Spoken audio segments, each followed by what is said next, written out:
Assalamualaikum warahmatullahi wabarakatuh. Banyak orang yang lupa tentang rasa syukur kepada Allah Subhanahu wa taala. Padahal janji Allah jelas, padat dan nyata. Jika kamu bersyukur, maka aku akan menambah nikmatmu. Namun jika kamu kufur, maka kamu akan menjadi orang-orang yang merugi. Nah, kita akan coba bahas karena banyak sekali orang yang sudah berdoa tapi belum Allah kabulkan. Apakah ada yang salah dengan doanya? Atau memang Allah belum mengabulkan permohonan hambanya? Saya pernah membaca salah satu buku. Kata salah satu cendekiawan muslim, Dr. Aidil Al-Qarni, di dalam bukunya yang bertajuk Asbab Insyirah As-Sadar. Nah, di balik kesulitan terdapat kemudahan. Tak cuma kelonggaran 2, 3, bahkan gak terhingga, geng. Kerap berita gembira itu datang di luar nalar dan daya manusia. Dan yakinlah, di belakang setumpuk masalah yang menghimpit, pasti Sang Holik telah menyiapkan jalan keluar yang melapangkan dada kita untuk bisa bersukacita. Jadi, jangan pernah ragu untuk meminta kepada Allah apapun doa kita. Nah, Dr. Aidil Al-Qarni ini adalah salah satu penulis buku fenomenal. Pasti pernah dengar yang bertajuk atau berjudul La Tahzan. Buku ini mengutarakan beberapa kiat untuk tetap berlapang dada dan menerima anugerah yang diberikan kepada kita. Yang pertama, menjadi faktor mendasar kelapangan hati, yaitu salah satunya tauhid. Tauhid artinya mengesahkan Allah Subhanahu wa taala di dalam keyakinan dan perbuatan kita.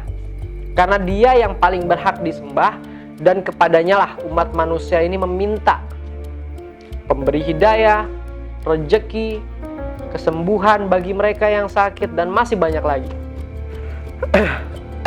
Tauhid yang kedua disebut oleh Ibnu Abbas, disahihkan lagi oleh Al-Bukhari, yang ditekankan oleh Nabi Ibrahim alaihissalam pada saat beliau dilemparkan ke kobaran api. Lalu Nabi Ibrahim berkata, Hasbunallah wa ni'mal wakil, cukuplah Allah sebagai pelindung dan penolong. Nah, api yang semula panas membara, yang mampu melahap apapun di hadapannya Dia, seketika menjelma menjadi dingin, sedingin-dinginnya. Itu tidak lepas dari izin Allah Subhanahu wa taala.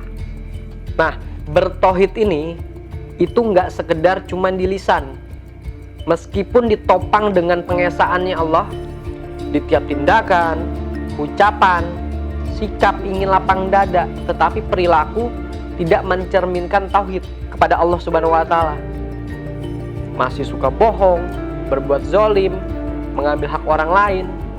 Bukannya lapang dada yang diterima, malah kesedihan dan kesulitan yang akan datang nantinya.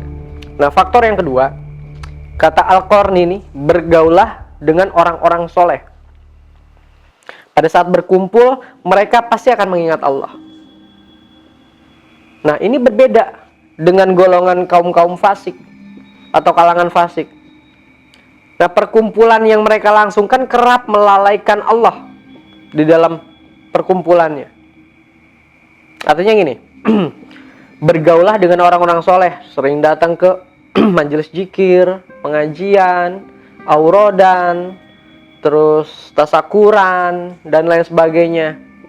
Tapi kalau misal perkumpulan yang mendatangkan mudarat, nongkrong di kafe, nongkrong di mall, terus ke diskotik dan lain sebagainya. Nah, itulah kumpulan orang-orang fasik. Nah, laki-laki dan perempuan yang selalu menyebut nama Allah, Allah telah menyediakan untuk mereka ampunan dan pahala yang sangat besar. Ini difirmankan oleh Allah di dalam Quran surat Al-Ahzab halaman 33 nomor 35.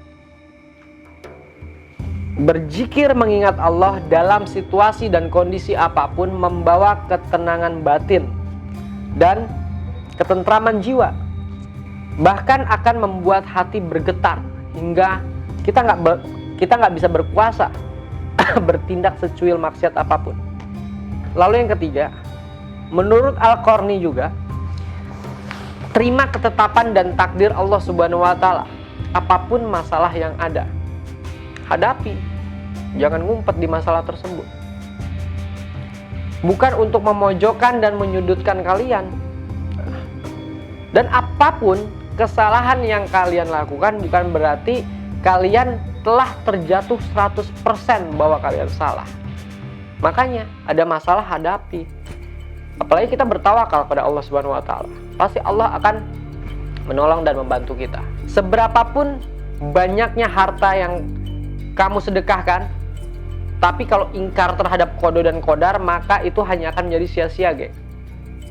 Dan ketahuilah, pemicu lapangnya dada kalian itu ditentukan pada sejauh mana Anda percaya terhadap keputusan dan ketetapan Allah. Karena sesungguhnya kami menciptakan segala sesuatu menurut ukuran. Bahkan Allah sendiri telah berfirman seperti itu. Sesungguhnya kami menciptakan segala sesuatu itu menurut ukuran. Firman Allah dalam Quran surat Al-Qamar halaman 54 nomor 49. Rasulullah pun pernah menegaskan selama aktivitas dan jalan yang dilalui benar dan bermanfaat, maka jangan pernah lupa untuk meminta pertolongan kepada Allah. Hindari tuh yang namanya andai-andai, yakni mengatakan seandainya aku lakukan demikian pasti semua ini tidak akan terjadi. Itu perandai-andaian. Tetapi titah Rasulullah, katakanlah apa yang telah Allah tetapkan dan kehendaki, maka terjadilah. Makanya kun fayakun, maka terjadi dan terjadilah. Nah, yang keempat, masih menurut Al-Qarni, bersikaplah qanaah, yang artinya menerima apapun yang telah Allah anugerahkan kepada kita semua.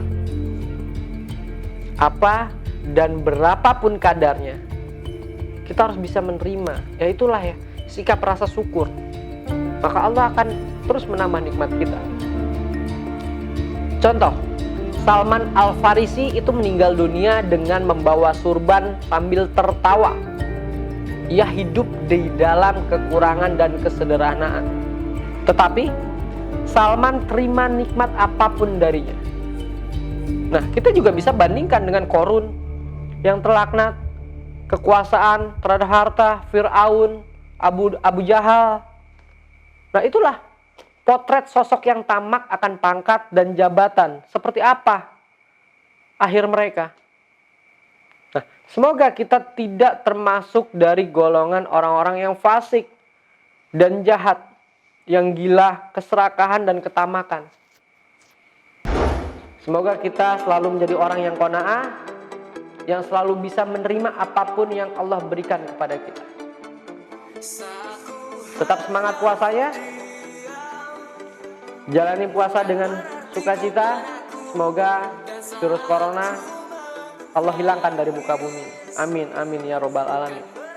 Mungkin itu aja yang bisa saya sampaikan, agar kita bisa menjadi qanaah dan mampu mensyukuri segala apa yang sudah Allah tetapkan buat kita. Tetap saksikan Kibaran Lewu Channel, hanya di Kibaran Lewu. Saya Kibaran Lewu. Assalamualaikum warahmatullahi wabarakatuh.